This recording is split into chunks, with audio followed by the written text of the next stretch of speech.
Puss in Boots is one of the best animated movies of 2022. And it's my second favorite movie. It would have been first, but we're going to talk about that movie for another time.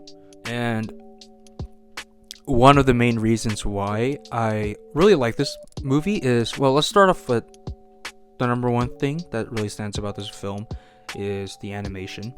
The animation is pretty clean, it's pretty sick, it's pretty detailed, and it's the color palette. The color palette is really good, and I love the way they did the colors in that, especially around like the dark forest. I think that's what it's called, and I love that setting of that area, and it's just very creative, and it dictates whoever holds the map. It not layers, onions, but in it. The forest has a diversity of like different biomes and themes for the characters to go through, and that's a really creative way to make a setting a bit more interesting and an actual obstacle our protagonist has to go through, and it's very creative and it's very fun. And yeah, that's all I have to say about the animation. And I love I also love the differentiating of frame rates. And I know most people already said this before, but it's basically borrow inspiration from Spider-Verse, with its action being the frame rate of the action being very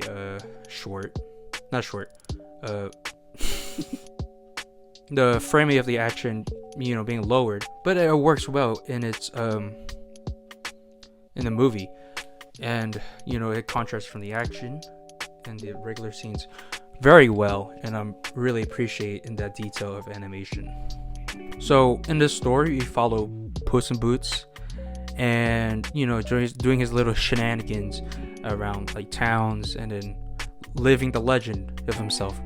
And then when he essentially dies, we learn that he has 9 lives, like the myth of cats having 9 lives, and essentially he basically finds out that he's on his last life. And so through the wishing star, he goes on a journey and get the wish essentially. What I like about this movie is the themes and how it doesn't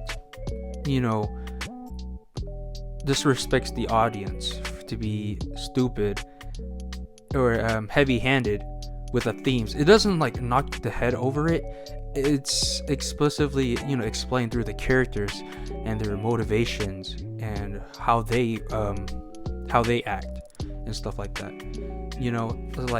Like for example, like Ralph Breaks the Internet. Its theme is so heavy-handed and failed very heavily, and so I'm really glad this movie takes its time to show how flawed our characters are, and how flawed Puss is, and how he's egotistical, he's arrogant, and takes his lives for granted, and when he's on his last life, he just becomes fearful, like the rest of us.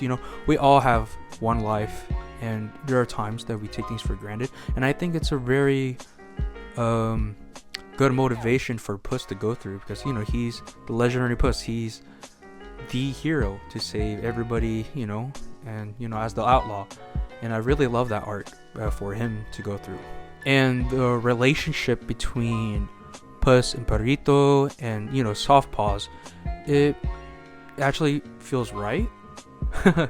Nudge nudge, but it's not forced. It feels gradually natural, and how Puss essentially is a loner, but he slowly warms up and with Perrito and reconnects with Soft Paws. And I like the movie takes its time. He's hesitant enough, and you understand why he doesn't want to have connections, because it reminds him how vulnerable he is, and I love that arc for him. Goldilocks goes through a similar story arc as Puss, as well as she essentially wants the wish to get a new family, and through the help of her adopted bear family, she almost got it. What I like about that with Goldilocks' side story is how it's subtly hinted, or foreshadowing what could it be, because in the beginning they didn't really necessarily say why, and Goldilocks doesn't explain why they should get a wish. She just says, they could get rich, they can get purple suits and everything, become a proper crime family and stuff like that. And I love through the nostalgia wood area, show the like Goldilocks looking at her old fairy tale book and how she wants a regular human family essentially. And I really like that. And I believe they were a family because it shows how they talk to each other, how they have banter, they essentially pick on each other, with Goldie and Baby, and they sing songs, and even like towards the end when she like admits the truth to them, Mama Bear says, we'll still get you that wish even though you don't see us as a family. And I really enjoy that moment, and it's like so sad how they basically were her adoptive family even though they were bears. It really highlights the idea that family doesn't mean blood. Family could also mean essentially where you belong at home. And I really love that theme and how they took its time with that as well. So great side characters and a really great side story. I would say that my favorite character in this movie is Perrito, the little dog. I don't know what kind of dog he is, but let me know in the comments below. So I honestly don't know what to expect from Perrito from the trailers. I feel like he would have been like an annoying character or something. Like he could have potentially be annoying, but he's awesome. Honestly, Perrito is awesome. He's lovable, like bearable, cute, really funny as well, and very positive outlook on life. And despite everything he's been gone through, and I like he just wants like simple things in life, like just getting food, just finding a home, becoming a therapy dog, and he's just a wonderful dog companion for Puss. And and I like how he's very open with his emotions, especially like when it comes to Puss and Soft Paws, and like asking them questions and telling them how they feel. Like he's just very wonderful. He's very cute, very funny, and I love the relationship with Puss and everything. Just basically being his therapy dog, and just especially when the moment when Puss is having that panic attack, and then Perrito comes in and just looks at him like he doesn't know what to do, but then he essentially just is on his lap. And I love that moment. Doesn't have to say anything, and it's just the movie is showing how much Perrito cares about his friends. He's just a wonderful character, and I like how her character isn't like her character isn't ham-fisted, like the most badass character, even though she is badass in her own right.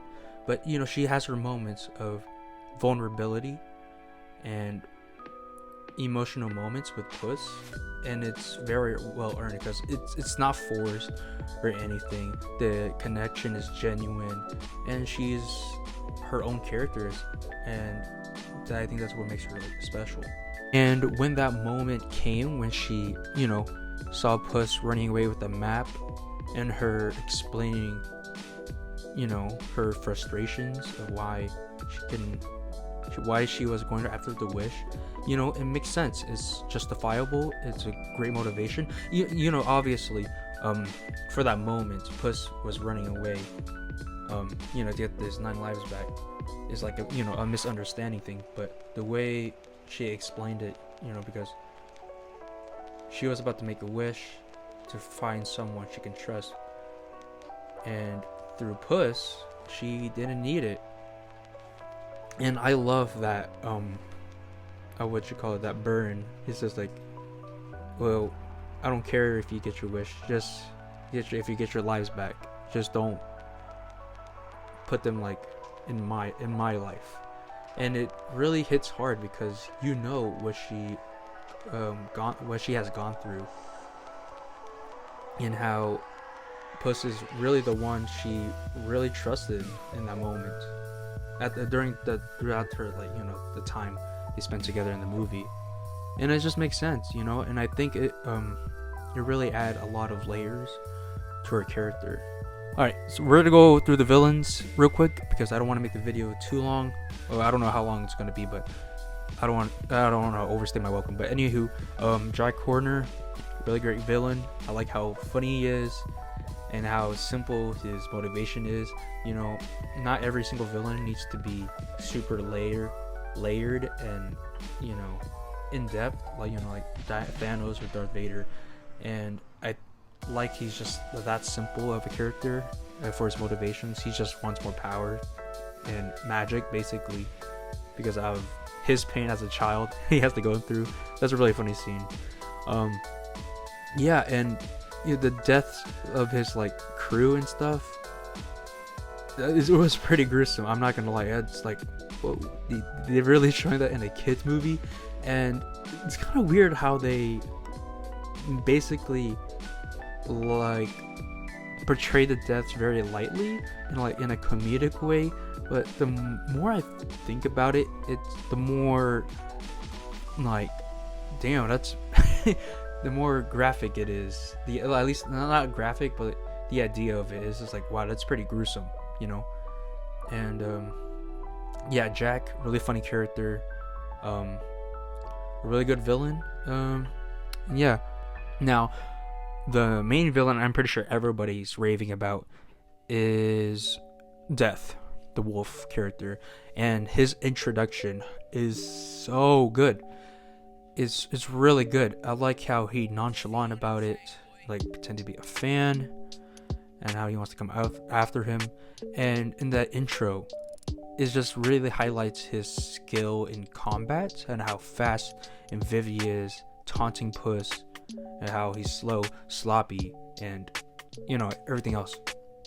And I love that moment where he basically leaves a little scratch mark on, a little cut on Puss, and the way his hair moves and his eyes widening, just highlighting how this guy means business and he's going to kill me. And I love how the way they framed everything towards him, and I love how the camera's focused on him at a higher angle and Puss is on the lower angle to emphasize how scary and big he is.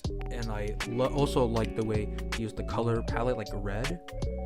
I mean, not just red in his pupils, but the red palette towards him to highlight that scariness. Obviously I didn't shit my pants after this guy, but I had goosebumps on my skin. Even watching it twice, he still gives me goosebumps. He's a really good villain, and I love he's just the literal personification of death, and I just think it's a bit more interesting. And the final fight with Puss is probably my favorite fight in the whole film. How fast paced he is, and how he taunts him. Oh, your life flashing before your eyes. And I love that second moment, the second time Puss goes through that, and it helps him motivate him to push further and to appreciate his first life.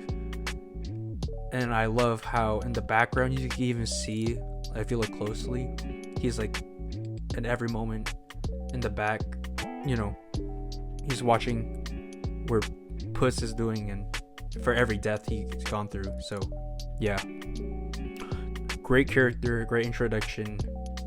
I love how scary he is, and I recommend watching the movie. And see you around.